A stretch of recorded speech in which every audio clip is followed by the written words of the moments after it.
네, 5월 11일 장 마감 후 방송 찐시황 방송 시작합니다.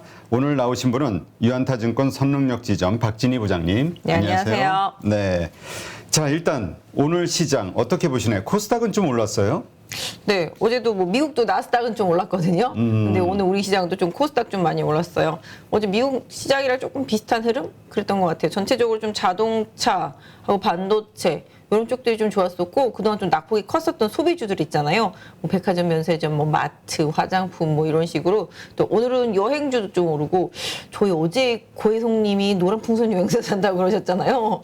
오늘 수익 좀 났겠는데? 그럼 오늘 좀 여행주들 좀 올랐는데, 그거는 제가 올랐는지 확인은 안 해봤는데 여행주들 좀 오르더라고요. 보니까 한번 올랐어요. 한번 봤는데. 노랑 풍선. 뭐, 그 제자리인데? 아, 그건 또 안 올랐구나. 다른 여행주들은 좀 올랐더라고요. 아 근데 하나투어도 샀다 그랬으니까 하나투어는 하나투어는 1%. 좀 올랐어요. 아, 뭐 맞아요. 1,000원만 올라도 팔았을 거야 아마. 아, 오늘 그럼 파는 건가? 800원, 아 1,000원이 안 되네. 800원 올랐네. 종목별로 좀 다르기는 하니까. 네. 예, 그렇긴 한데 아무튼 오늘은 좀 약간 그동안 많이 빠졌었던 소비주들 이런 쪽들에서 조금 반등이 나왔던 모습. 그리고 뭐 낙폭과대 바이오 주식들도 좀 일정 부분. 그러니까 오늘은 많이 빠진 종목들이 다 오른 것 같아요. 뭐 게임도 많이 빠진 거, 엔터도 또 최근에 많이 빠졌다가 올라왔고. 그러니까 그동안 좀 많이 빠졌던 성장주, 기술주 섹터주들, 뭐 리오프닝 섹터 소비주들. 뭐 자동차, 반도체 이런 게 좀 많이 오르고, 또 최근에 상대적으로 좀 잘 버텼던 종목들이 약했어요. 최근에 잘 버텼었던 뭐 SK 같은 게 최근에 좀 계속 SK 그 쉴더스 상장 철회하면서부터 계속 빠지기 시작하더라고요. 그래서 SK 스퀘어도 그렇고, 그래서 일단 좀 그동안 남들 안 갈 때 갔던 종목들이 오늘 좀 쉬었던 것 같아요. 뭐 비철금속류들도 좀 약했었고요. 전반적으로 좀 그랬던 조선주도 아침에 잠깐 반짝하다가 조금 밀리고, 해운주가 오늘 좀 많이 좋았고, 네, 그래서 대체로 시장에서 좀 상대적으로 많이 빠졌던 종목들의 좀 가격 메리트를 보면서 움직였었던 하루였던 것 같아요.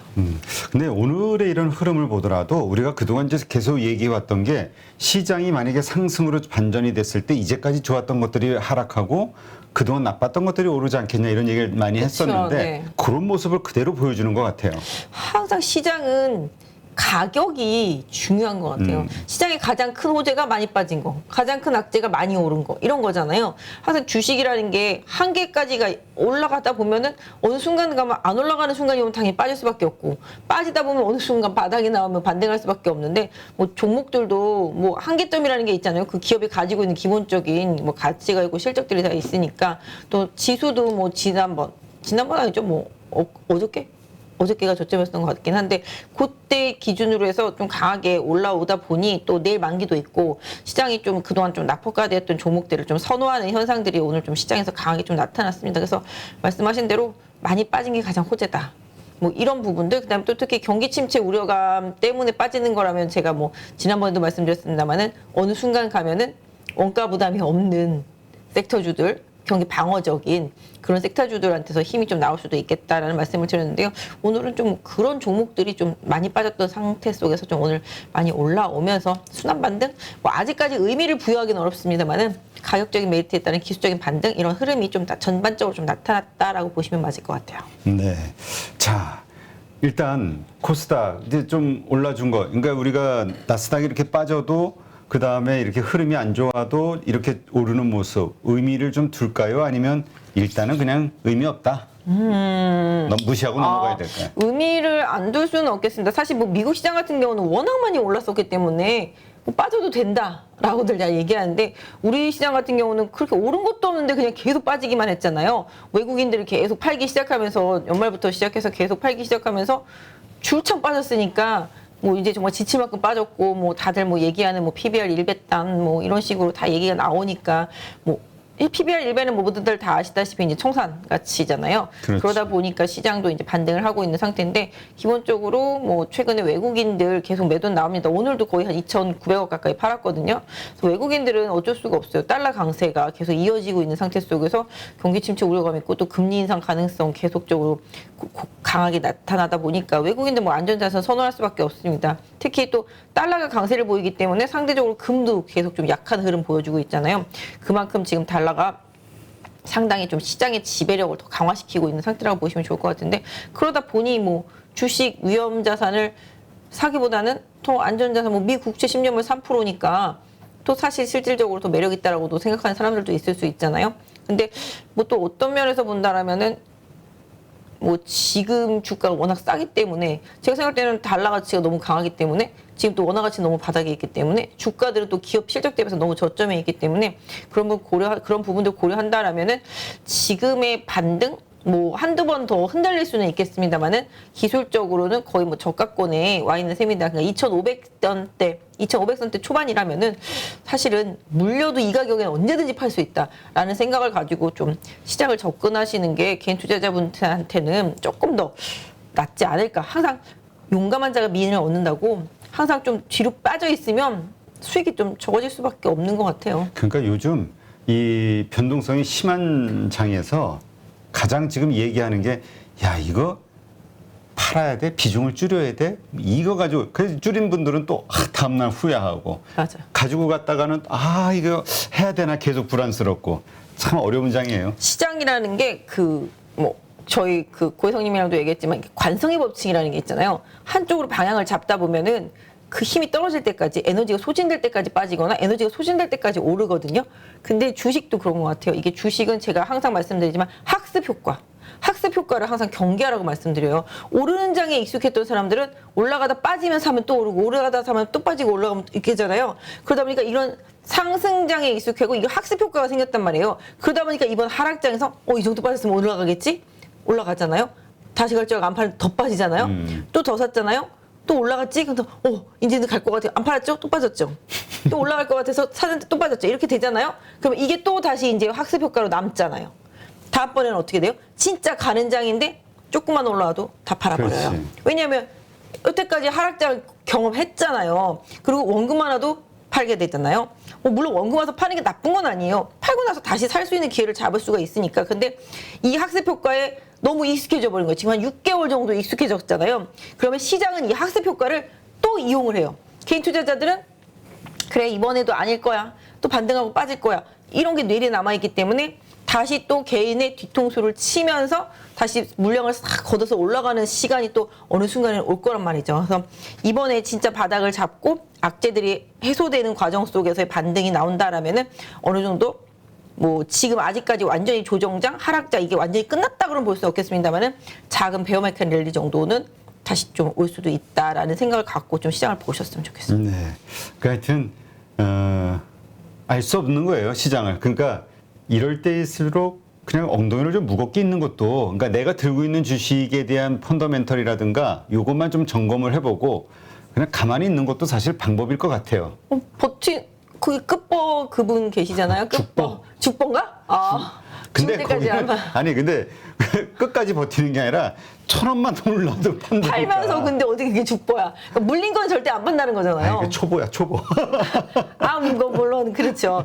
물론 그렇긴 한데 뭐 제 친구도 제가 말씀드렸잖아요. 미국에 있는 제 친구는 계속 좋은 주식은 계속 빠질 때마다 이렇게 또 싸게 살 수 있네. 그러니까 계속 또 이게 사고. 추가 매수를 해줘야 되는데. 네, 맞아요. 그래서 이렇게 싸게 살 수 있네 또 사고 막 이러면서 제 친구는 계속 사요. 그래서 결국은 수익을 많이 내는데 일단 기본적으로 제가 생각할 때 이번 장이 좀 많이 지치셨을 것 같아요. 개인 투자자분들. 그렇죠.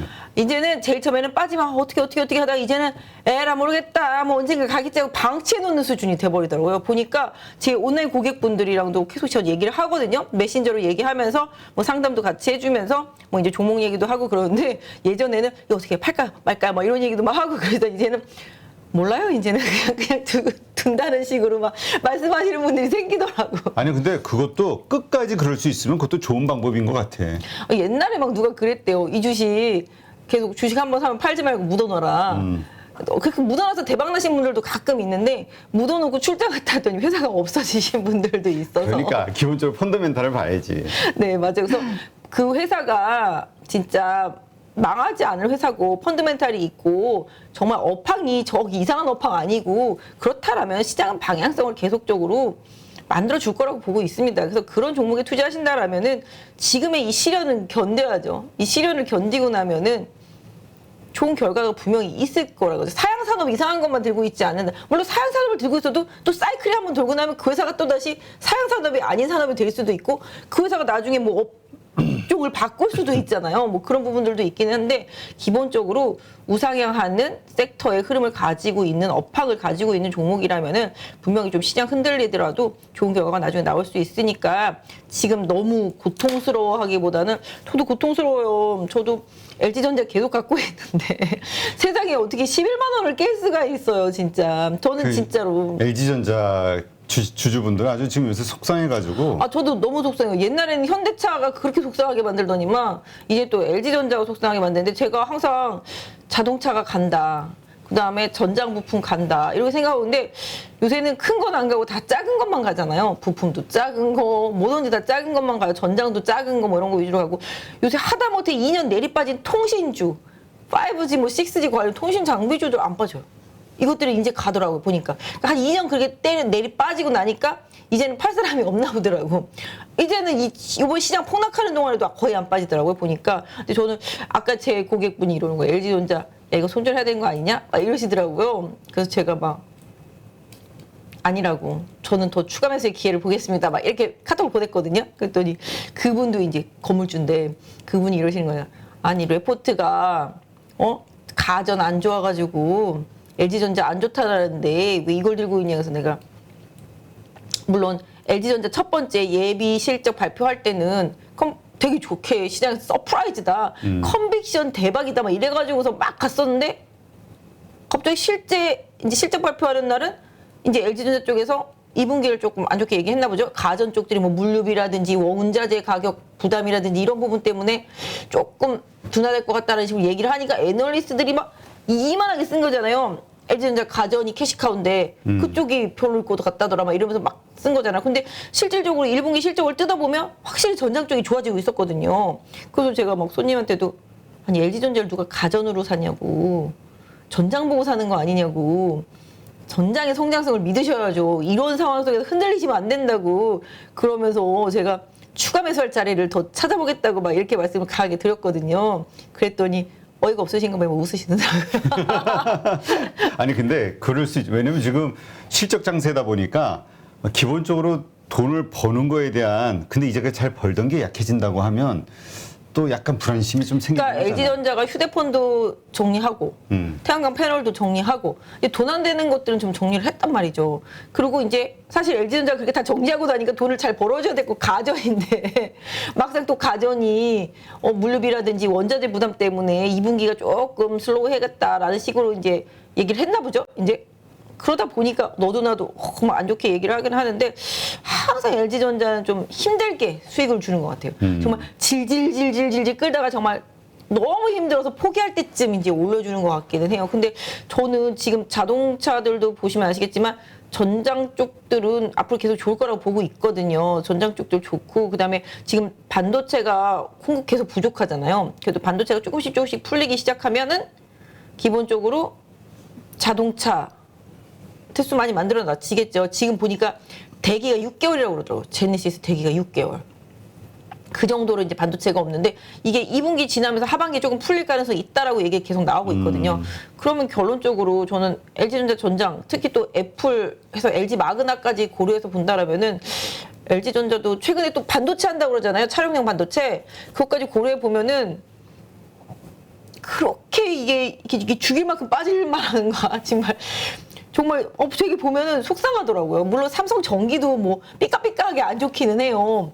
그렇기는 한데 IT도 마찬가지로 다 작은 것들만 가니까 삼성전자, 하이닉스도 안 가다가 요새 조금 바닥 잡았잖아요. 그러니까 대형주들이 좀 서러운 구간인 거잖아요, 지금. 그래서 좀 더 시장에서 소외당하고 뭐 면박을 받고 있는 것 같긴 한데, 구박을 받고 있는 것 같긴 한데, 아무튼 저 때문에 LG전자 사신 분들 계시다라면은 함께 한번 견뎌 보시자고요. 변명을 하고 있네, 변명을. 같이 위로하면서. 아까 저 그분한테 막 엄청 세게 얘기했거든요. 막 저 막 공격하면 저도 막 같이 공격해. 근데 지금 본인이 이렇게 들고 있기 때문에 종목에 사랑에 빠진 건 아닐까요? LG전자를 좀 객관적으로 한번 좀 차트 보면서 좀 설명해 주세요. 그렇다고도 볼 수도 있죠. 제가 너무 이 하나만 사랑하니까 지금. 거기서 내가 가지고 있다라는 생각을 빼고 차트만 보고 얘기한다면 차트만 기술적 보고 분석. 이거 내가 없다. 그렇게 생각하고. 단기 물론 이제 그 LG전자를 뭐 단기로 하시는 분은 없겠지만 중장기적으로 괜찮다라고 보겠지만 단기적인 흐름. 차트를 보면 제가 이게 다 예전에 그어놨던 선들이더라고요, 보니까. 12만 원 깨지면 손절하라고 다 말을 하고 12만 원이 바닥이라고 말을 하고 근데 막상 12만 원이 깨지니까 손절을 한 게 아니라 싸다고 더 산다고 그러니까 본인이 남한테 얘기할 때는 그런데 아니 근데 저 솔직히 제 친구한테 야 11만 3천 원이면 진짜 LG전자 싸다 막 사자 그랬거든요 며칠 전에 샀는데 좀 빠졌어 더.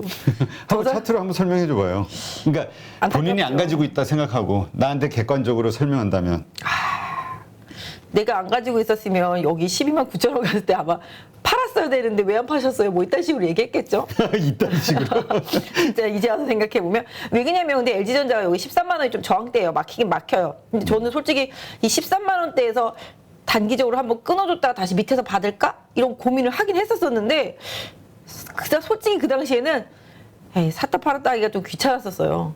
왜냐면 어차피 갈 건데라는 그런 생각을 갖고 있었기 때문에 이때가 바로 그때예요. LG전자가 실적 발표 예비치 발표하면서 지금 시장에서 우와 뭐 서프라이즈다 막 이랬을 때였었어요.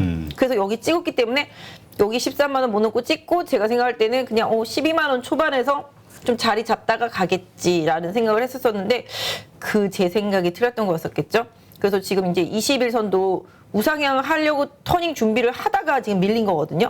그죠? 61선도 계속 하락하고 있고 그러다 보니까 지금 LG전자 뭔가 돌파구가 필요한데 오늘 매도도 많이 나온 상태잖아요. 지금 보시면 수급도 보시면 아시겠지만 연기금이 이제 좀 손절 들어가고 외국인이 오늘 좀 많이 팔았어요. 그죠? 그러니까 최근에 투신이나 사모펀드나 다 팔고 말씀하신 대로 파는 데는 다 이유가 있겠죠. 그렇지. 기관이나 외국인이 왜 팔까? 결론은 실적인 거고 실적 때문에. 결론은 실적인 거고 그다음에 자동차 같은 경우도 절대적으로 대수가 많이 안 나가고 있는 상태잖아요. 지금 현대차도 믹스를 잘해가지고서 수익이 그냥 괜찮았던 거지 자동차를 많이 파는 건 절대 아니거든요.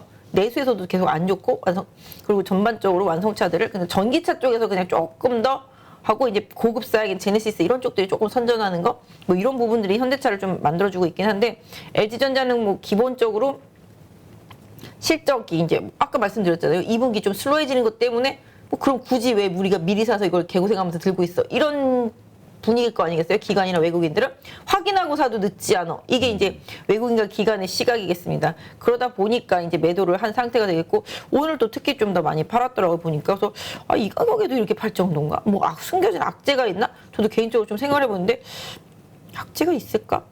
뭐 개인적으로는 그렇습니다. 그래서 저는 LG전자 그냥 차트로만 설명을 드리자라면은 주가 자체가 지금 계속 흘러내린 상태잖아요. 여기서도 이제 뭐 14만 원 돌파 안 되고 밀렸고 이번에는 또 이제 13만 원 돌파 안 되고 밀렸고 계속 고점이 낮아지고 있는 상태란 말이에요. 이번에는 또 이제 12만 원이 또 어느 순간에 또 저항이 되겠습니다. 그래서 LG전자 오늘 좀 매도 나오고 아까 말씀드린 대로 기관과 외국인의 매도가 많이 있었는데 이게 실제 매도인지 공매도인지 좀 보긴 해야 되는데 제가 생각할 때는 LG전자는 그래도 그런 거 있잖아요. 뭐 썩어도 준치. 그죠? LG전자 제 생각할 때는 지금 11만 원 깨졌다. 모르겠어요. 최대한 많이 빠지면은 10만 원 초반까지 올 수 있는 가능성도 있겠습니다만은 시장이 뭐냐면 변동성이 많이 생겨서 저는 아마 거기가 좀 매수 포인트가 될 수 있지 않을까. 항상 LG전자가 그 구간에서는 좀 지지를 보여왔었거든요. 근데 아무튼 지금 상태라면은 LG전자 흐름으로 봤을 때는 여기서 이 구간에서 어느 정도 박스 상단 돌파 안 되고 밀려서 하단에서 또 어느 정도 박스를 만들어가면서 우상향 하다가 또 빠진 케이스잖아요. 그래서 여기서 또 이렇게 박스를 좁은 박스를 만들어가다 지금 또 밀린 상태란 말이에요. 그래서 사실 매물이 많이 쌓여서 갈 길은 좀 멉니다. 갈 길은 멀지만 아까 말씀드린 대로 자동차 섹터는 좋아질 수 있는 섹터라고 분명히 보고 있고 그다음에 차량용 전장 쪽들 당연히 좋아질 거라고 보고 있습니다. 그래서 나중에 애플카 이슈로도 다시 또 움직이는 날이 오겠습니다만은 기본적으로 LG전자는 또 지금 아까 말씀드린 차량용 반도체 쪽 이런 부분들도 고려하고 있기 때문에 주가가 만약에 정말 시장 때문에 10만 원 부분까지 혹시라도 온다라면은 저는 추가 매수를 일단은 할 거고요. 추가 매수라고 하면은 고급스러워 보이지만 물타기가 되겠습니다. 물타기가 되겠습니다. 네. 그래서 그렇게 해서라도 저는 조금 갖고 가고 싶어요. 이게 뭐랄까 좀 오기 이런 거 있잖아요. 그걸 없애야 된다며. 그러니까 그거를 없애야 되는데 쟤도 사람인지라 이게 그런 아니, 거 그래서- 있잖아요, 진짜. 그래서 우리가 이걸 봐야 돼. 우리 그 훈수를 두는 사람들이 실력이 진짜 게이머 플레이어보다 약한데도 훈수 두는 사람들이 좀 더 잘해 보이는 게 맞아요. 마음을 비우고 객관적으로 볼 수 있다는 거. 맞아요. 예. 그 말 왜냐면 내게 아니면은 야, 팔아 이거 왜 들고 있어 더 빠질 것 같아 이렇게 말을 하기 쉽잖아요. 근데 내게 되면은 난 이거 되게 좋게 봤는데 이렇게 빠질 이유가 없는데 자꾸 이렇게 해서 그렇지. 이유 변명거리를 찾게 되잖아요. 그러니까 저도 계속 그렇게 생각을 하고 있는 것 같아요. 그래서 또 더 변명거리를 찾고 아니야 얘 버티면 갈 거야 막 이런 식으로 생각하는데 뭔가 저도 사람인지라 냉철하기가 쉽지가 않은 것 같아요. 저는 말로는 12만 원 깨지면 손절을 해야 된다 이런 생각을 하고 머릿속으로도 생각을 하는데 하겠냐고 지금 손절을. 지금은 못하지. 그러니까 열받아가지고 그러니까 저의 생각은 이거예요. 10만 원이 오면은 물을 타서 단가를 12만 원 아래로 맞춰놓고 12만 원으로 갔을 때 거기서 일단 팔았다가 다시 눌림목이 나오면 다시 살까? 뭐 이런 생각을 지금 거꾸로 하고 있게 되는 거지. 무슨 얘기인지 아시죠? 그래서 그런 생각을 할 지경이 된 상태예요 지금. 그래서 제가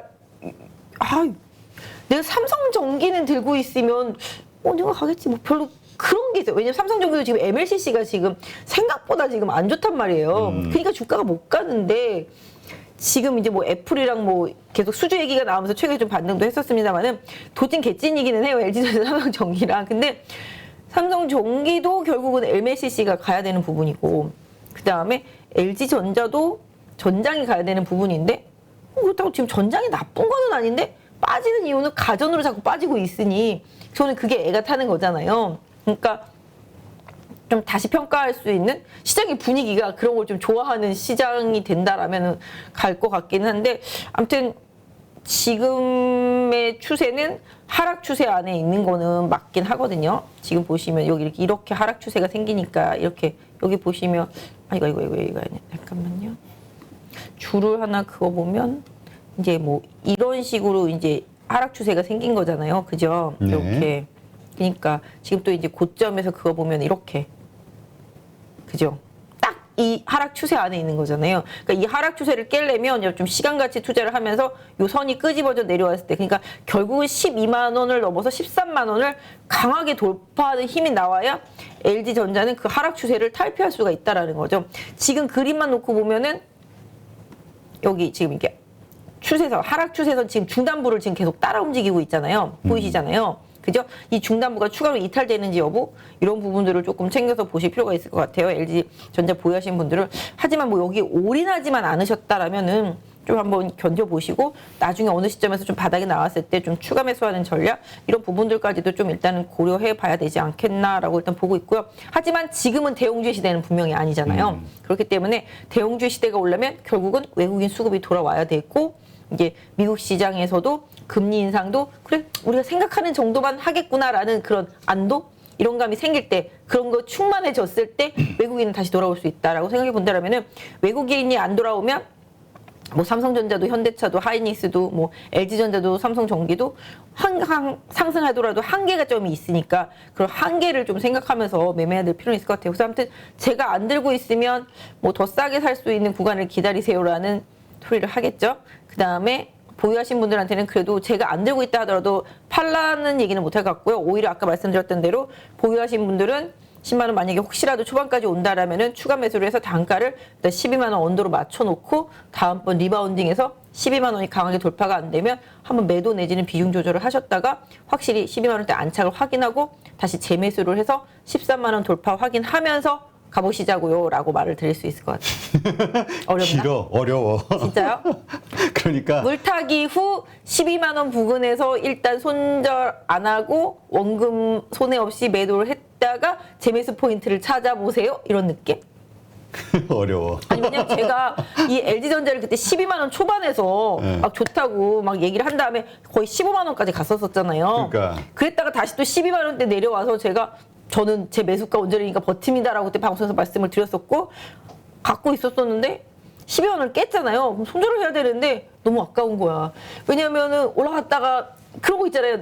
내 매수가는 12만 원이 아니라 이상하게 15만 원 15만 원이 같은 된 그런 거지. 느낌이 있잖아요. 그래서 안 팔았다가 이번에 졸졸졸졸 며칠 동안 흘러내려오면서 또 이 꼬라지가 되니까 전 또 열받는 거죠. 그래서 아무튼 아까 말씀드렸던 대로 저처럼 제가 말씀드렸을 때 혹여라도 12만 원 초반에서 사신 분 계시다라면은 계속 갖고 계시다가 10만 원 초반 혹시 오면 추가 매수를 해서 단가를 11만 원으로 만든 다음에 12만 원이 오면 한 맞아. 8%를 먹고 일단 판 다음에 그죠? 그 다음에 다시 좀 방향성을 고민해보자. 만약에 나는 물탈 돈이 없다.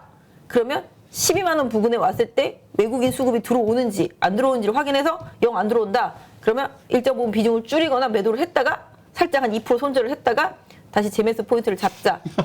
이렇게. 저 계속 나오니까 이 방송도 계속 나오니까 계속 중계해드리겠습니다. 네. 야, 이거 그러니까 이게 참 이게 손절이 우리가 다시 한번 얼마나 어려운가를 아는 거예요, 지금. 아는데도 못하겠어요. 그러니까 어려운 거야. 해야 된다는 걸 알면서 네. 왜냐하면 저도 사람이잖아요. 그러니까 남한테는 손좀 빨리 하시라고 말을 하고 막상 내가 안 갖고 있는 종목 그렇게 쉽게 말할 수가 있는데 제가 갖고 있는 종목도 항상 그런 것 같아요. 그래서 되게 좀 20년이 넘게 주식을 하고 있는데 20년 동안 이런 하락장을 정말 수도 없이 경험을 했잖아요. 근데 머리로는 알아요. 저는 3,250 돌파 못하고 3,200 깨질 때부터 시장이 많이 빠질 거라고 생각을 했고 저 여기 나와서도 계속 얘기했어요. 과거 거 보면 아마 아실 거예요. 저희 한 3,000대 초반 내려올 때부터 2,500 얘기 저희 계속 했어요. 방송에서. 거기까지 내려올 수도 있다고. 근데 진짜 내려왔잖아요. 근데 그럼 그동안 주식하지 말았어야지 라고 다들 말할 수 있잖아요. 근데 이게 웃긴 게 저는 맨날 시황판을 보고 있잖아요. 그리고 맨날 빨간색 오르는 종목들이 왔다 갔다 하는 걸 보고 있잖아요. 그러다 보면 저는 그런 종목을 사서 수익을 내야 될 것 같은 이런 직업의식 이런 것 때문에 자꾸 주식을 매매하게 되는 것 같아요. 그러다 보니까 이 정도면 바닥이지 라고 해서 이 기업이 이렇게 빠질 리가 없는데 이런 생각들을 자꾸 하게 되는 것 같아요. 그러니까 증권회사 직원도 어떤 면에서 보면 개인 투자자분들이랑 크게 다르지는 않아요. 다만 이제 뭐랄까 뭐 어느 순간이 왔을 때 빠른 태세 전환을 하거나 아니면 뭔가 좀 방법을 좀 바꾸려고 하는 노력들 이런 부분들을 할 수 있다라는 점 그런 부분들은 조금 다를 수 있겠습니다만은 결국은 하락장에서 손실 나는 건 똑같다. 그러니까 그냥 어떤 분 말대로 버티는 것도 하나의 방법인데 그냥 가만히 버티자니 이제 그 시장을 보면서 버티려니까 너무 힘든 거고. 그런 거 있는 것 같아요. 지금 하락장이니까 저희가 계속 이런 말씀을 드리는데 이제 자연스럽게 우리 하락장으로 인정을 하네. 조정장이라고 하더라. 조정 맞죠? 조정. 조정이에요. 무조건 다 조정이에요. 당황했어. 맞아요. 무조건 다 조정. 단기 하락이고 단기 조정이고 예쁘게 말해서 조정. 안 좋게 얘기하면 하락. 하락장. 주식은 하락장은 없어요. 대세 조정이에요. 하락장이 아닌 걸로. 대세 하락 아니고요. 주식은 하락장. 뭐든지 다 조정장이에요. 뭐든지 다 조정장. 보세요. 계속 올라왔지. 계속 시장이 빠졌어요. 아니 근데 지금 신문 기사 나온 거 보니까 키움증권에서 조사를 했는데 그 우리 동학개미로 표현되는 그 개인 투자자들, 그러니까 키움증권 고객들의 계좌를 싹 조사를 했더니 네네. 그 상위 50개 종목 가운데서 5개만 플러스 수익률을 내고 나머지 그러니까 50개 전체 평균 수익률은 마이너스 18.1%래요. 그러니까. 그러니까 다 돈을 잃고 있다는 얘기잖아요 지금. 맞아요. 그 정도 그죠. 왜냐하면 근데 진짜로 LG전자가 예. 6위에 올라 있네. 진짜요? 어떡하지? 이게 웃을 일이 아닌데 진짜. 그렇지. 그러니까 보유 상위 종목이 그러니까 많이 가지고 있다는 얘기죠. 개인 투자자분들이 선호하는 종목들이 뭐 삼성전기, 하이닉스, 현대차, 근데 평균 16.79% 마이너스네. LG전자가. LG전자. 아. 근데 카카오뱅크는 마이너스 30, 셀트리온도 마이너스 30, 네이버도 맞아요. 마이너스 20. 맞아요. 크래프톤인가 그것도 엄청 많이 빠지고요. 그것도 개인 투자자분들 많이 갖고 계시고 카카오페이, 카카오게임 뭐 이런 것도 많이 갖고 근데 계시고. 플러스 수익을 내는 종목이 몇 개 있는데 대한항공 10% 수익률, 11% 수익률, 그렇죠. 7위. 대한항공 크게 나빠졌으니까. HMM 1% 수익률. HM 오늘 좀 많이 올랐어요. 두산 에너빌리티 4%, 두산중공업. 10위. 기아 9%. 기아가 좋으니까 요새. 그러니까 기아하고 기아. 오늘 아까 우리 해운주도 흐름이 좋다고 하는데 이렇게 해운주하고 기아 이렇게 좋은 이유가 있을까요? 기아는 실적. 기아 실적 나와서 지금 어차피 실적 장세, 실적. 그러니까 이런 거죠. 하락 조정 장세이긴 하지만 믿을 거 실적밖에 없다. 이러다 보니 또 그것도 있잖아요. 기관도 뭐 한정된 돈으로 뭔가 주식을 사야 되니까 본인들도 실적 좋은 거 살 거 아니겠어요. 그리고 기아가 또 계속 지금 해외에서 좀 반응도 좋고 EV6도 잘 나가는 편이고요. 그래서 기아가 또 이번에 실적도 되게 좋았거든요.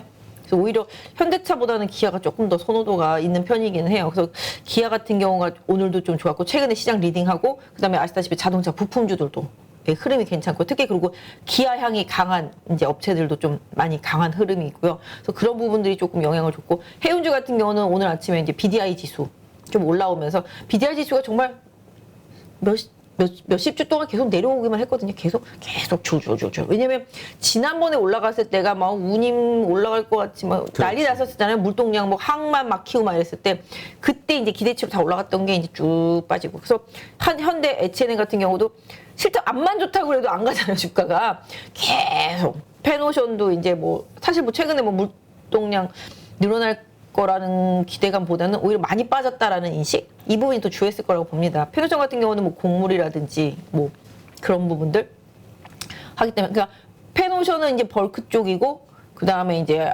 H&M 같은 경우는 이제 컨테이너 쪽이고 그다음에 오늘 보니까 뭐 KS 해운 뭐 대한해운 뭐 이런 식으로도 다 많이 올랐더라고요. 보니까 그러니까 계속해서 차트를 아까 봤거든요.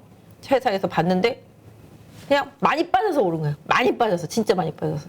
진짜 한번 차트 한번 보시면 H&M 개인 투자자분들이 엄청 좋아하시거든요. 그렇죠. 그거는 또 상승의 저 구간에서 경험을 해봤던 분들이 그런 거 같아요. 그러니까 이게 보시면 제가 보면은 이런 것 같아요. 요게 요새 네이버나 카카오나 뭐 게임주라 엄청 빠졌었잖아요. 그걸로 따지면 지금 여기쯤에 있는 것 같아. 여기쯤이 지금 요 가격대가 네이버나 카카오가 요 정도쯤에 있는 것 같아. 느낌상. 무슨 얘기인지 아시죠? 느낌상 이 정도쯤에 있는 것 같아. 이 정도는 빠지고 이렇게 그러니까 지난번에 한번 이렇게 올라갔었잖아요. 그럼 다시 빠졌잖아요. 근데 지금 이제 제가 봤을 때는 만약에 전쟁이 어느 정도 전쟁이 끝나지도 않았는데 무슨 재건 얘기하고 있더라고요 요새. 그럼 이런 건가? 이쪽에선 전쟁하면서 이쪽에선 재건하나? 땅이 넓다 보니까. 그러니까 참 알 수 없어요. 이게 무슨 또 그 뭐 사정 또 뭐 뭐든지 눈치채는 또 세력이 있는 거니까. 그래서 그 재건 얘기가 계속 나오고도 있고 그다음에 중국도 지금 완전 봉쇄 상태이긴 하지만 내부적으로는 조금씩 풀리고 있다라고 계속 얘기가 나오고 있어요. 오늘 중국 뭐 CPI나 다 PPI 보셨겠지만 중국은 기본적으로 작년 10월, 11월 달에 고점 찍은 뒤로 지금 계속 흘러내리고 있는 거예요. 걔네는 이제 피크를 쳤거든요.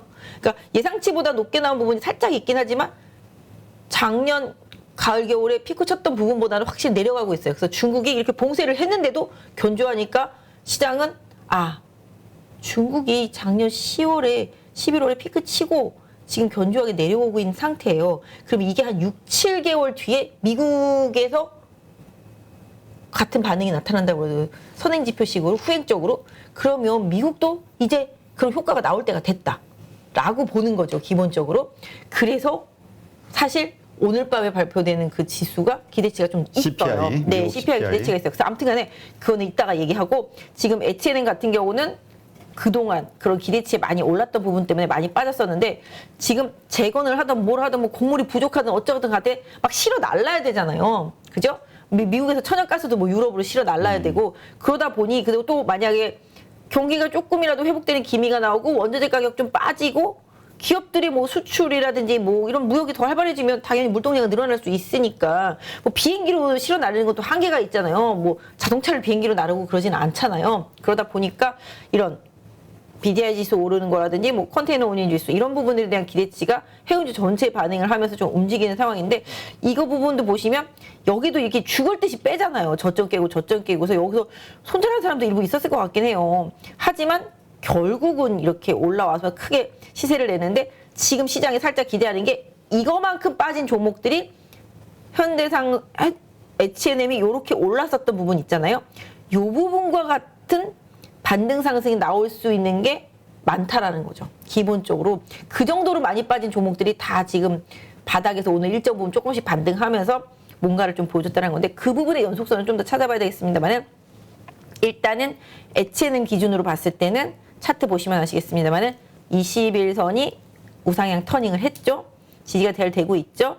그 다음에 지금 60일선은 우상향 계속 여기서 한번 이렇게 꺾이다가 여기서 주가 급등하면서 터닝하고 이제 우상향 가고 있습니다. 그래서 H&M 같은 경우는 좀 추가적으로 계속 상승 흐름 갈 수 있는 가능성이 있다. 다만 뭐 리스크는 여기 한 32,000원 부근 여기서 못 돌리고서 빠졌기 때문에 32,000원 부근에서 일단 한번 걸린다. 그래서 보유하신 분들이라면은 여기 32,000원 부근 여기에서의 1차적인 좀 저항대 염두에 두시고 요거 맞고 떨어졌는데도 한 3만 원이 잘 버텨진다. 그럼 재매수, 낮에는 뭐 신규 매수 하시는 것도 가능하겠습니다. 그래서 그런 식으로 해서 경기 회복의 시그널이 나타나면 해운주들은 조금 더 갈 수 있다라고 보겠습니다. 그리고 아까 말씀드린 대로 32,000원의 1차 저항, 그 다음 추가 저항은 37,000원 부근 강하게 보시면서 HNM 매매하시는 분들은 좀 참고하시면 좋지 않겠나 싶습니다. 네. 오늘 그 반도체 소재, 그다음에 반도체 장비주도 괜찮았죠? 네, 맞습니다. 근데 반도체 장비주 관련해서는 주로 그 인텔 향으로 좀 투자하는 게 낫다 이런 얘기를 하시는 분들이 있던데요.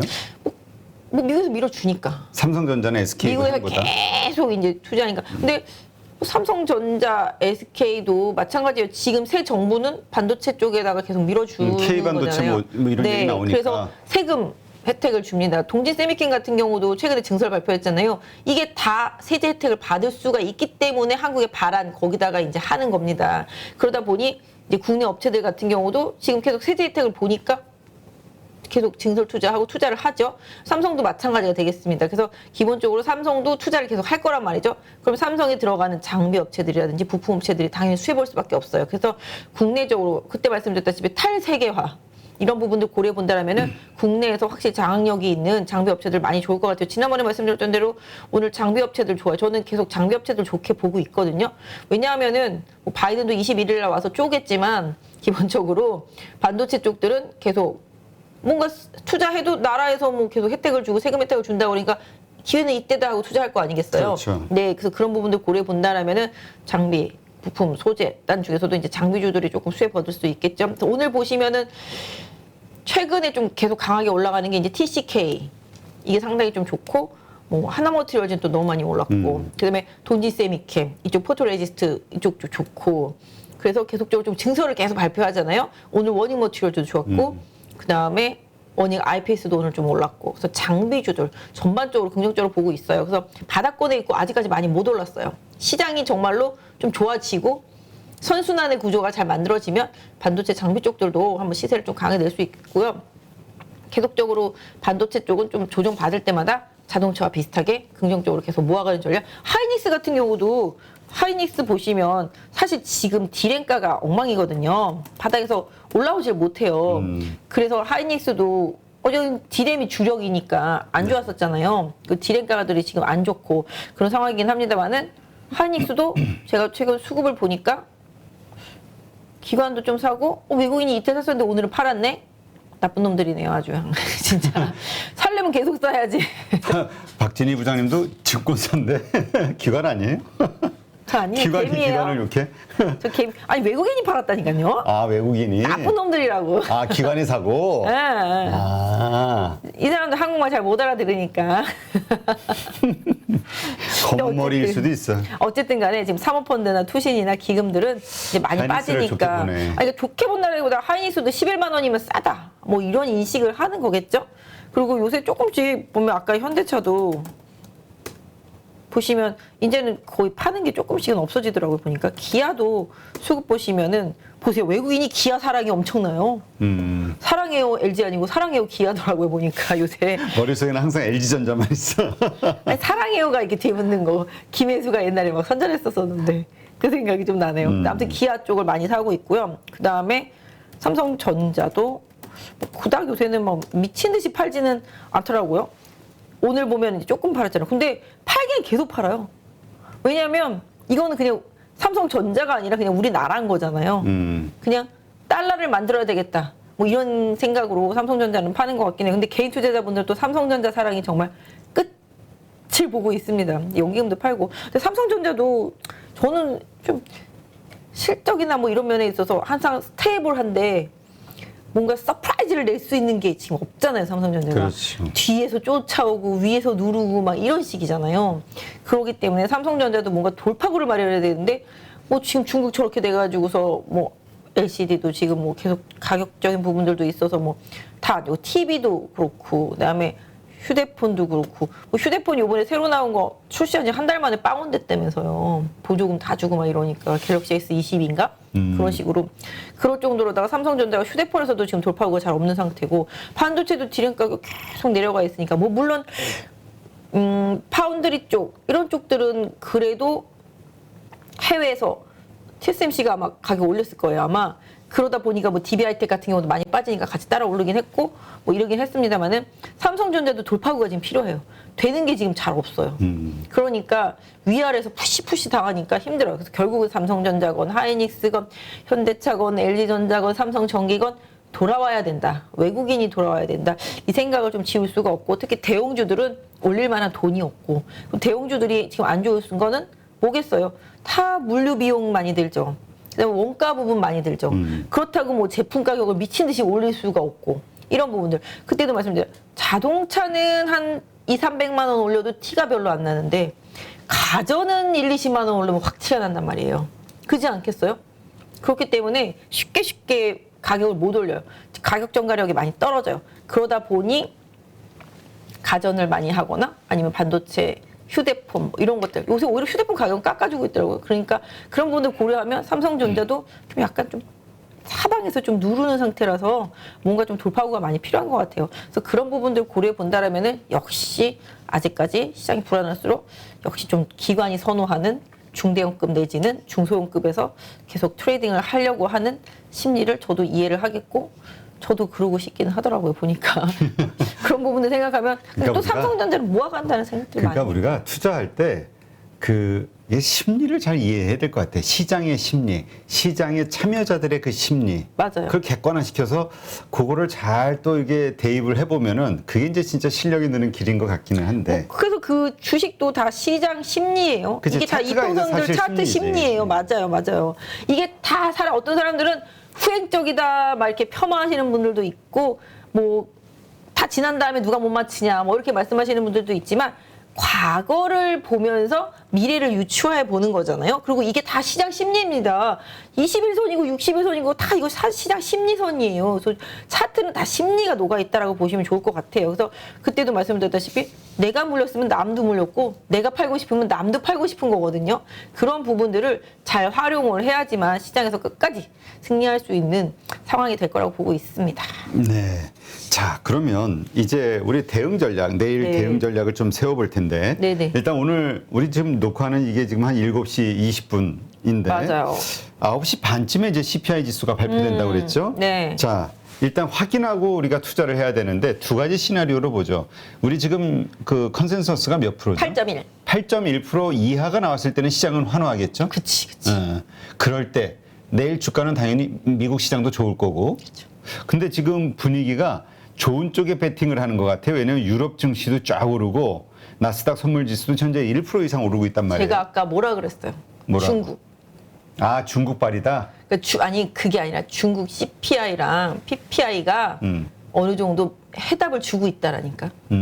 중국이 잡히고 있으니. 지금 작년 가을 10월달 뭐 그때 11월달에 피크 치고 지금 계속 내려오고 있단 말이에요. 물가가 저 봉쇄가 난리 부르스를 치는데도 중국발 그 PPI, CPI의 그 영향이 미국으로 전이되는데 한 6, 7개월, 7, 8개월 걸린다 그러잖아요. 그러면 그게 이제 미국도 그 상태로 갈 거라고 시장 생각을 하는 거죠. 그래서 제가 생각할 때 오늘 보세요. 소비주들 많이 올랐잖아요. 그리고 소비주의 최고봉인 자동차도 오르고 그다음에 뭐 반도체도 일정 부분 오르고 다 전반적으로 많이 올랐고 그동안 많이 빠졌던 성장주 저희 어제도 얘기했지만 뭐 네이버나 카카오도 어제 얘기했습니다. 그래서 바닥권일 거라고 얘기를 말씀드렸다시피 많이 빠진 성장주들에 대한 이런 부분들이 오늘 다 가격적인 부분을 가지고 올랐는데 시장은 아마도 오늘 밤에 발표되는 게 나쁘지 않을 거라고 예상을 하는 것 같아요. 뭐 물론 모르겠어요. 뒤통수를 맞아가지고도 그렇지. 내일 어떻게 될지 어떻게 될지 모르겠지만 모르지. 시장은 좋게 생각하는 것 같아요. 자, 왜냐하면 그러면- 최근에 나온 지표들이 그걸 좀 보여주고 있더라고요. 자, 그러면 좋게 나와서 시장이 좋은 흐름을 보였을 때 우리 내일부터 대응 전략 어떻게 해야 됩니까? 되게 웃긴 게 오늘 회사에서 저희 옆방에 있는 부장한테 얘기했어요. 오늘 CPI 만약에 예상치보다 낮게 나와가지고서 시장 폭등하면 어떻게 할 거야? 그랬더니 당장 옆에 분이 팔아야지 막 이러는 거예요. 아, 그래서 올랐을 때 팔아 버리자. 왜냐하면 이게 한 방에 못 간다고 보는 거지. 왜냐하면 급등하고 나면은 또 몇 번을 이게 흔들거리면서 바닥을 잡아가는 구간이 있을 테니까 본인은 팔겠다 그러더라고요. 그래서 내가 원금이 안 와도 그랬더니 못 팔지 막 이러더라고요. 그러니까 이게 그런 것 같아요. 물을 오늘 용감하게 잘 타놨으면 그죠? 어제 오늘 물을 용감하게 잘 타놨으면 내일 급등했을 때 손해를 적게 보거나 원금 수준에서 뺄 수 있는 분들도 있을 거고, 반대로 아무것도 안 하고 가만히 있었으면은 올라도 팔 수 없는 가격에 오면 계속 못 파는 거잖아요. 근데 궁극적으로 지수만 놓고 본다라면은 2,550선 정도 언저리 좀 저점 보시고, 지난번에 2,750에서 꺾였거든요. 제가 많이 가도 2,800선이다. 거기 가서는 좀 비중을 줄여라라고 방송을 했어요. 여기 와서. 근데 왜 안 줄였을까요? 우리 박 부장님부터. 그러니까요. 저는 솔직히 2,750 좀 넘어서 2,800 언저리 가면서 2,780쯤에서 막힐 줄 알았거든. 근데 그 2,750에서 그냥 바로 막혀버리더라고요. 그런 걸로 봤을 때는 이번 리바운딩의 최대 기대치는 2,750이다. 일단은. 그렇게 보시면 맞을 것 같은데, 지금 2,592니까 2,750만 가도 한 160포인트? 요 정도 되는 몇 거죠. 프로예요? 지수는 한 4% 정도? 그렇지. 그러면 개별 거죠? 종목으로는 더블 정도는 볼 수 있다. 아니, 왜냐면 이게 지수는 못 올라가고 종목들만 계속 튕길 수가 있잖아요. 근데 그거를 오늘은 A 사서 좀 먹고 내일은 B 사서 좀 먹고 그 다음 날은 C 사서 좀 먹고, 이게 되냐고요. 안 되지. 되잖아요. 그러니까 근데 이런 거 있어요. 빠질 때 보시면 나는 기본적으로 30%가 빠져 있었는데 안 빠지고 버티던 종목들이 마지막에 빠진단 말이에요. 그래서 이제 바닥에 와서 지금 다 만났어. 그죠? 기존에 30% 빠졌던 주식은 계속 30% 빠져 있고, 기존에 10% 빠져 있던 주식이 최근에 한 20%가 빠져서 다 같이 30%가 됐어. 빠질 땐 다 같이 빠지지만 올라갈 때는 달라요. 바닥에선 다 같이 만나지만 올라갈 땐 순서가 달라요. 그래서 여기서 내가 돈이 없다? 주도주가 없다? 그러면 리밸런싱을 해줘야 되는 구간이 온 거예요. 여기서는 진짜로. 정말 어려운 거예요, 리밸런싱이. 네, 그래서 딱 봤을 때 시장이 올라가는데 반응이 나오는 종목들이 있잖아요. 근데 내 주식 반응이 안 와. 팔아가지고 바꿔야 돼요. 일정 부분이라도. 시장이 반등할 때 주도력을 보이는 종목 쪽을 일정 부분 바꿔줄 필요가 있어요. 여기서는 그거가 요번에는 맞다라고 생각해요. 중간에 어설프게 했으면 문제가 생겼는데 지금은 맞다라고 생각해요. 그래서 시장이 버린 카드는 내 종목이 정말로 시장에, 왜냐면 시장에서 지금 지수가 올라가고 시장이 반등을 할 때 그 반등하는 섹터 안에 있으면 다행인데, 그렇지 못하고 반대로 빠지는 종목들이 있잖아요. 과감하게 거기서는 조금 한번 교체를 해줄 필요가 있을 것 같아요. 제가 봤을 때는 댓글에서 욕도 엄청 달릴 수도 있을 것 같아요. 지금 제가 이렇게 말을 하면은 그렇게 했다가 잘못될 수도 있고. 그러니까 이따 10시에 댓글창에 그 실시간으로 들어와서 진압을 해요. 하고 싶은데 제가 수요일 날은 저녁 방송이 또 그렇지. 있으니까 집에 가면 11시라서 이미 상황 종료 끝이더라고요, 보니까. 그래서 그게 안 타고, 예전에는 그래도 들어가서 제가 막 하고 그랬었고, 퇴근하면서도 집에 가면서도 전 차에서도 틀어놓고 보고도 막 이랬었거든요. 근데 그게 좀 잘 안 돼서 요새 너무 죄송하기는 한데. 요즘 방송에 재미를 붙이신 것 같아. 많이 나가는 거 보니까. 아니에요. 그러지는 않는데, 저는 머니톡 직원 아니에요? 그래요? 직원 아니에요? 저는 몰랐네, 여기가 거의 올인이에요. 몰랐네. 저는 애정도로 따지면 여기가 거의 한 탑입니다. 탑, 그 프로테지로 얘기한. 애정도로 따지면 29로 하고 또 탑인 거 아니야? 또? 아니. 분산해가지고. 애정으로 따지면 거의 다른 방송이랑 비교해 봤을 때 여기가 70-80%가 넘는다고 봐요, 저는. 고맙습니다. 100%라고는 말을 못하지만, 근데 저는 솔직히 좀 머니톡으로 제가 유튜브를 처음에 시작을 했잖아요. 그래서 그냥 내 방송 같아요. 이거는 그냥 내 방송. 내 방송 같아요. 근데 아무튼 또 거기 또 채팅방에 들어가면 모든 분들이 또 반갑게 맞아주시고 거기 맨날 계시는 분들이 있어요.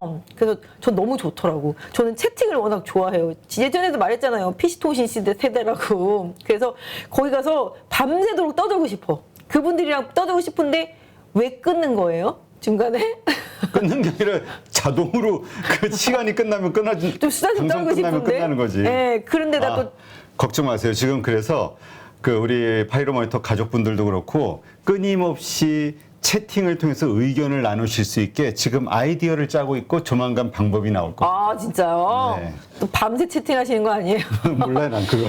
근데 아무튼 제가 새벽 5시에 일어나서 출근해야 되다 보니까 좀 오랫동안은 너무 힘들어서 못하긴 하겠더라고요. 그래서 저도 이제 들어가서 인사드리고 뭐 이러다 보면은 죄송할 때가 많은데, 그래도 저는 개인 투자자분들이랑 소통하는 걸 너무 좋아해요. 그래서 정말 좋아요. 저는 거기서 이제 채팅방에서 정말 뭐 실없는 소리도 가끔 하고 뭐 이렇게 뭐 서로 안부도 묻고 뭐 이러긴 하지만 되게 좋더라고요. 그래서 내일 어떻게 대응하냐고. 그래서 아까 말씀드렸잖아요. 이번에 반등을 하면 네. 하루짜리가 아닐 수도 있다라는 생각을 하는 이번에는 거지. 좀 지속될 수 있다. 이번에는 하루 그러면. 올랐다가 잠깐 빠졌다가 쭉쭉 치고 나갈 수도 있다. 뭐 이런 생각. 그러니까 근거는 제가 근거는 없어요? 가장 불확실한 네. 시장에서 키포인트라고 했던 그 물가지수가 정점을 찍었다에 대한 암도감? 왜냐하면 인플레 정점에 대한 안도감이 생기면 지금 연준을 다 안 믿잖아요. 그게 문제긴 하죠. 연준을 안 믿는데 인플레를 못 잡을 것 같으니까 연준을 지금 안 믿는데 정말로 중국처럼 작년에 10월, 11월에 고점 찍고 계속 흘러내려오고 있는 거가 전이가 돼서 그게 7, 8개월, 6, 7개월 뒤에 항상 미국 시장의 반응이 똑같이 있었다고 하니 그러면 미국도 3월 달에 8.5가 고점이 아니겠느냐. 지금 8.2를 예상했는데 뭐 7%대 나올 수도 있잖아요. 그러면 정말로 인플레 꺾였다. 거기에다가 바이든이 뭐라 그랬어요. 중국 관세 인하해 줄 것 같이 얘기하고 있잖아요. 지난번에도 물론 뭐 400 몇십 개 품목에 대해서 뭐 인하하네, 줄여주네, 없애주네 막 얘기 나왔는데 그게 이제 이번에 뭐 기본적으로 다시 얘기가 나온 거잖아요. 그때는 이제 그렇게 할 것 같이 얘기를 나온 거고 이번에 바이든이 그렇게 언급했고 바이든도 그렇게 안 하면은 미국 물가를 어떻게 못 잡으니까 트럼프 때 중국 그 관세 만들어 놓은 게 지금 계속 그렇게 된 거잖아요. 그러다 보니 그러면 중국의 관세가 미국으로 넘어갈 때 없어지면 당연히 단가 떨어지잖아요. 그럼 PPI 떨어질 거고 그럼 또 소비자 물가지수에도 영향을 줄 거잖아요. 그러면 그 관세가 통과되면 당연히 좋겠죠. 그러니까 이런 거잖아요. 악재가 터질 때도 계속 터지잖아요. 지금 생각해보면 악재가 뭐가 또 있을까 생각해보면 요거 하나밖에 안 남았단 말이에요. 또 찾아보면 있겠지. 러시아 확전 뭐 이런 거. 북한이 뭐 핵 가지고서 뭐 어떻게 하는 거? 근데 요새 신경 별로 안 쓰니까. 그치, 북한은 별로 신경 안 더 쓰니까. 센 게 많으니까, 더 센 게 많으니까. 그렇긴 한데, 여기에다가 이게 내려올 때도 악재 연속으로 내려왔잖아요. 올라갈 때도 마찬가지예요. 만약에 CPI 잘 나오고, 그 다음에 거기다 대고 살짝 조정 나온 상태에서 바이든이, 야, 관세 없애줄게. 그러면 또 치고 나가고, 그리고 또 치고 나가고 있는 고정 중에서 살짝 조정 받았는데, 러시아 전쟁 끝났네? 뭐 이러면 또 치고 나가고, 거기다가, 중국 봉쇄 풀렸네? 그래서 또 치고 나가고. 이게 다 돌아가면서 호재가 될 수 있다라는 거죠, 기본적으로. 그러니까 악재에는 끝장을 본 거잖아요. 이미 다 봤어. 정말 외계인 침공만 아니면 나올 수 있는 악재가 다 나왔어요, 진짜로. 그렇기 때문에 시장은 악재가 끝을 보이고 나면 호재에 또 반응하는 구간이 나오고 그 안에서 베어마켓 랠리가 나올 수 있다라고 보는 거죠. 그래서 이번에 만약에 호재 나왔는데 반등을 하고 또 저점을 깼다. 그 다음에 솔직히 좀 답 없을 것 같아요. 그렇게 되면. 네, 그래서 제가 봤을 때는 반등하고 조금 조정받고 계속 호재로 계속 쭉쭉쭉쭉 가거나 아니면 반등하고 살짝 조정받고 횡보하다가 호재 나오면서 쭉쭉 가거나 이럴 수 있기 때문에 이번에 또 반등했는데 아니야. 그러면서 외국인들 매도 계속 나오고 공매도 계속 들어오면서 저점을 다시 깨는 흐름이 나오면 좀 답 없다. 그렇기 때문에 그때는 저도 탈출 준비를 하겠다라고 생각할 정도로 그렇게 하면 안 된다. 그렇게 되면 안 된다라고 보고 있습니다. 그래서 아까 말씀드린 대로 요거를 기점으로 해서 시장이 하나둘씩 호재를 보기 시작하면 어느 정도 베어마켓 랠리를 기대해 볼 수 있지 않겠냐. 그래서 제가 생각할 때는 이번에 강한 반등이 나오면 뭐 물론 일부 종목에 한해서는 팔 수도 있죠.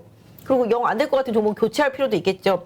하지만 주식을 매도하고 재매수할 수 있는 트레이딩 능력이 있다라면 좀 반응을 해주는 게 좋고 왜냐하면 바닥에서 그냥 쭉쭉쭉은 없어요. 바닥 찍고 반등하고 흔들고 몇 번 위아래로 변동성 보인 다음에 방향 전환하면서 치고 나가는 거거든요. 그렇기 때문에 그런 부분들이 5월 중순을 기점으로 해서 일정 구간 이어지다가 6월 달부터 서서히 좀 방향 전환하기 시작하고 여름에 서머랠리 뭐 이런 쪽으로 왔으면 좋겠네요. 그러니까 이건 기대감이고. 그게 기대예요. 그러니까 언제 오늘 그러니까 시장의 기대가보다 아래로 나왔을 때 이제 이야기하신 거고. 근데 만약에 그 이상이 나왔어. 그래서 시장이 다시 또 급락하거나 뭐 횡보하거나 이런 모습이 나오면 어떻게 돼요? 8.1을 예상했잖아요. 제가 생각할 때는 지난번에 8.5였잖아요. 일단 8.5만 안 넘어가면 된다. 8.5. 아니 8.5를 넘어가면 그거는 대형 사고잖아요. 그럼 연준이 미친 듯이 금리 인상할 거 아니겠어요. 7.5 0.5가 뭐예요? 1%도 하겠구만. 0.75가 뭐예요? 1%도 하겠구만. 그렇게 되면.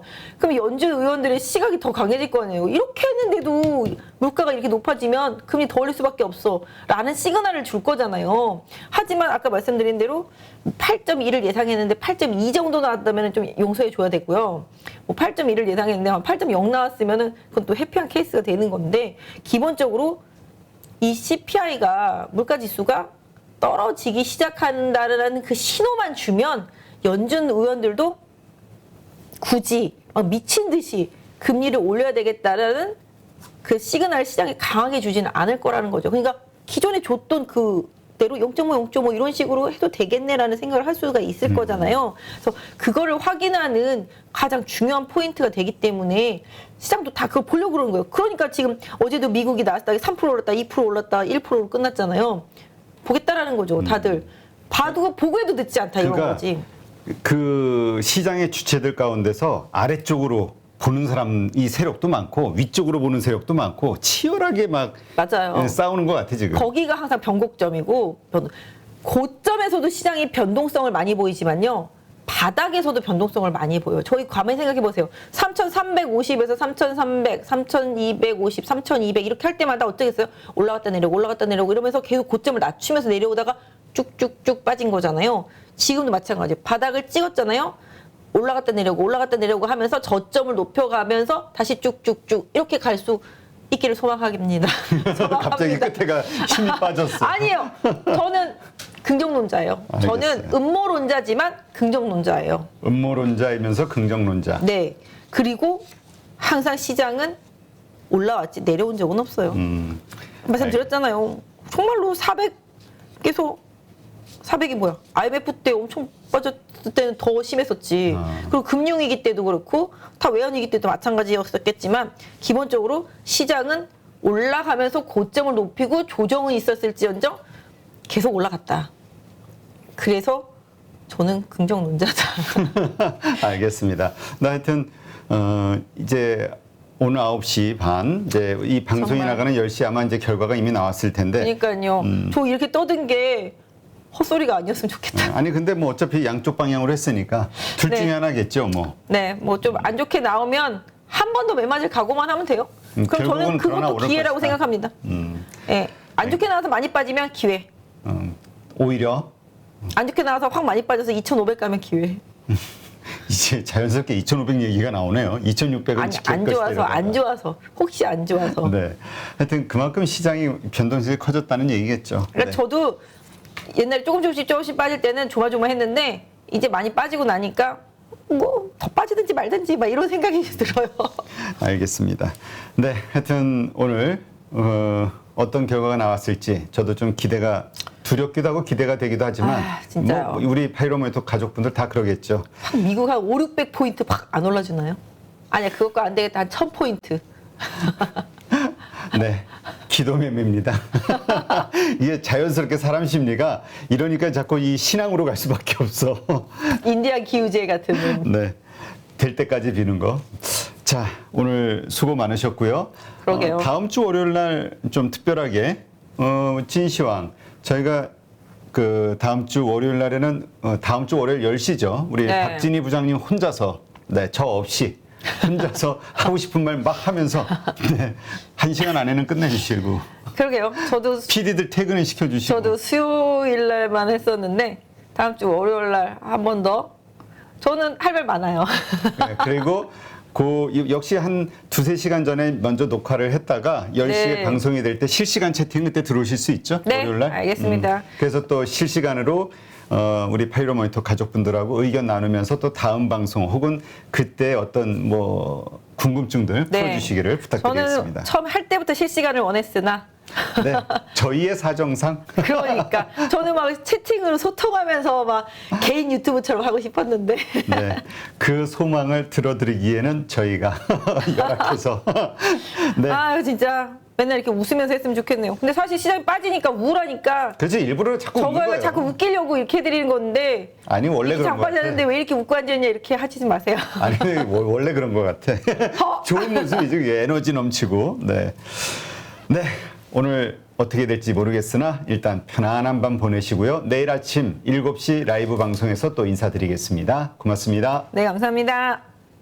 노후로 접어들면서는 결국 돈이 얼마만큼 있느냐가 중요한 게 아니라 내가 필요한 만큼의 돈이 없으면 그만큼 자유가 박탈돼요. 이게 목숨 같은 거잖아요. 그렇죠. 거기 자기 일생을 모아온 돈인데 이제 그런 생각을 가지고 출발하려고 합니다.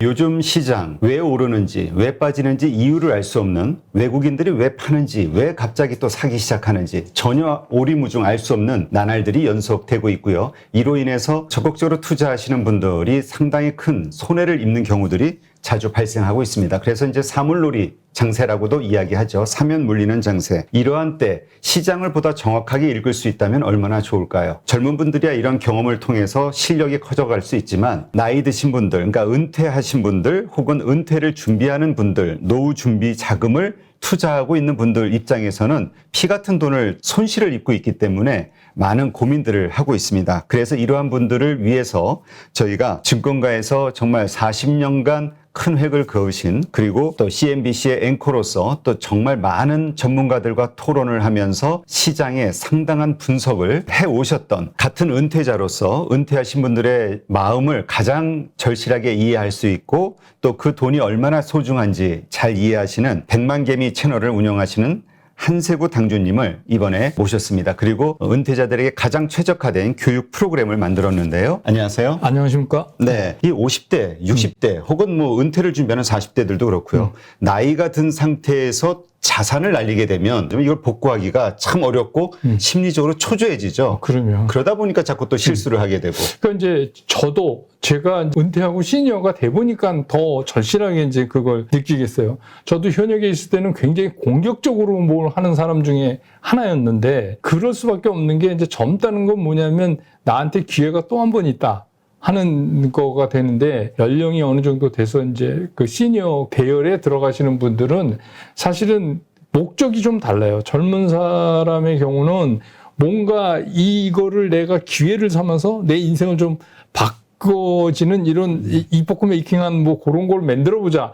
이럴 수도 있잖아요. 근데 사실 이제 뭐 은퇴하고도 노년에 그렇게 될 수도 있지만 확률적으로 굉장히 떨어지고 노후로 접어들면서는 결국 돈이 얼마만큼 있느냐가 중요한 게 아니라 내가 필요한 만큼의 돈이 없으면 그만큼 자유가 박탈돼요. 결국 돈은 자유하고 비례한다 이런 생각이 자꾸 이제 저도 시니어가 돼 보니까 들어요. 그러니까 시니어에서는 뭐 1억 천금을 벌고 막 인생을 바꾸고 이런 거보다는 어떻게 합리적인 그 내 재산을 증식해 갈 수 있느냐.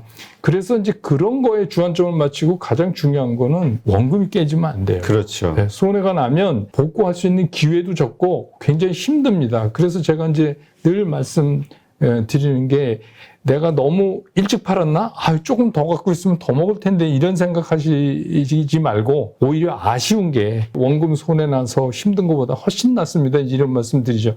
그래서 확실히 이 시니어나 이런 분들의 투자 전략은 큰 거에선 변화가 없겠지만 좀 달라야 된다 이런 생각을 하고 있어요.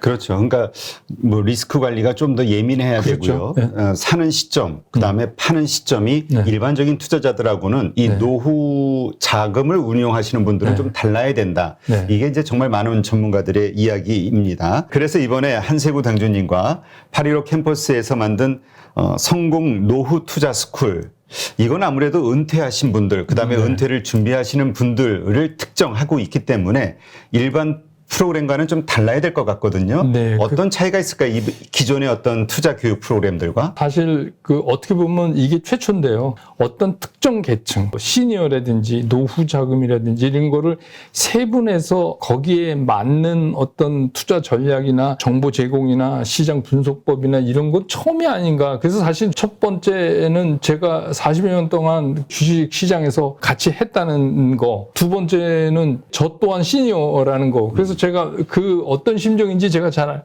아니까 그런 의미에서는 좀 낫지 않을까 이런 생각도 동시에 하고 뭐 그렇습니다. 그래서 결국 우리가 할 수 있는 행동은 그래서 살 거냐 팔 거냐 가만히 있을 거냐 이 세 가지 중에 하나로 귀결돼야 되는데 그래서 저는 이제 이런 모든 내용을 가능하면 좀 간단하게 간결하게 전해드리려고 원래도 제가 좀 그런 스타일이지만 그렇게 할 거고 그다음에 이제 또 한 가지는 어느 한쪽에 치우침이 없어야죠. 하여튼 이러한 것들이 결국 노후를 보내는데 절실하게 필요한 은퇴 자금, 그 다음에 노후 준비를 하시는 분들에게는 큰 노하우 혹은 실질적인 도움이 되지 않을까 저는 그렇게 기대가 됩니다. 앞으로 8.15 캠퍼스를 통해서 만나는 분들께 마지막으로 하시고 싶은 말씀 있으시면. 네, 특히 이제 이 제목 자체가 성공 노후 투자 스쿨이에요. 그러니까 이미 제목에도 나와 있지만 이거는 특히 이제 시니어 분들이 많이 관심을 좀 갖고 보셔야 되는데 그런 의미에서 저는 이렇게 생각을 합니다. 그러니까 주식 시장에 접근하는 그 자세부터가 노후 시니어들은 이걸로 대박 내려고 그러면 금방 쪽박으로 갑니다. 그러니까 남보다 더 벌겠다가 아니라 남만큼 나도 벌어야 되겠다. 이런 마음가짐으로 접근을 하시면 성공 노후 투자 스쿨과 함께 하시면 좀 시장에서 그래도 평균 이상은 하실 수 있지 않을까. 그러니까 노후 자금은 그게 중요하죠. 그리고 원금을 어떻게 하면 안 깨먹고 잘 보존하나 이게 목숨 같은 거잖아요. 그렇죠. 거기에 자기 일생을 모아온 돈인데 이제 그런 생각을 가지고 출발하려고 합니다. 그래서 여러분들이 많은 성원해 주시면 더 열심히 하겠습니다. 네, 저희도 최초로 시도하는 건데 은퇴하시는 분들, 은퇴를 이미 하신 분들 그리고 은퇴를 준비하는 분들에게 가장 최적화된, 가장 필요한 그러한 교육 프로그램이라고 감히 말씀드릴 수 있는데 이런 분들에게는 정말 도움이 될 거라 저희도 기대를 합니다. 오늘 좋은 말씀 고맙습니다. 감사합니다.